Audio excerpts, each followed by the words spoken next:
Good morning. It has been a privilege to be co-chair of the Stewardship program with Nancy this year.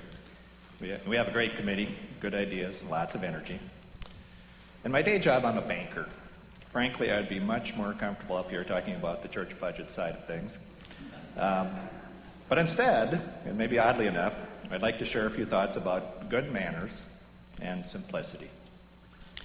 It was very important to my mother that her 4 children have good manners. I was taught early on that if someone does something nice for you or gives you a gift, it is only good manners to thank them and express appreciation. I have this theory that we're kind of hardwired to do so, likely due to in whose image we are made. I turned 60 earlier this year. One would hope that with age comes some measure of wisdom. I have observed that most things in life start out simply and then rapidly become more complex. But over time, return to simple again. Our faith journeys are a good example. We start out with Jesus loves me, and then begin studying the Bible. We learn about other faith traditions. We observe a world that appears to be very broken. In a word, things get complex. But eventually, things return to simple again. And for Christians, I think simple is represented by 5 words: love God and love neighbor. Turns out that's a pretty good description of stewardship, and it is at the core of our Hope for the World theme this year. And that's where Westminster comes in.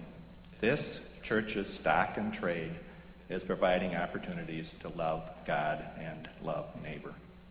This is an exciting time to be a member of this congregation. There's so much promise with the major project next door, in addition to our ongoing ministry and mission.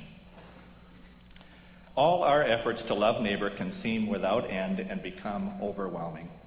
When that happens to me, I recall what Edward Everett Hale said: "I am only one, but I am one. I cannot do everything, but I can do something. And I will not let that which I cannot do prevent me from doing that which I am able." Here's my understanding of the situation. God promises to provide us with all the time, talent, and resources we need to go about the business of loving God and loving neighbor. I think that's a pretty good deal.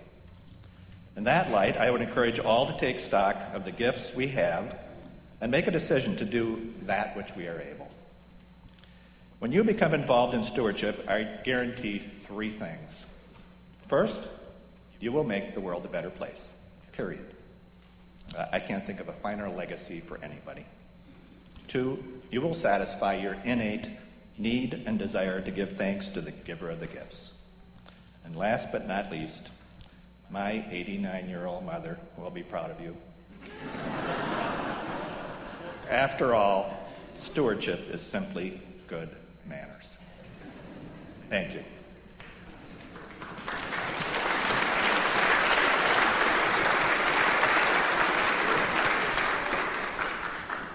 And now let us respond to God's goodness to us by the giving of our tithes and offerings.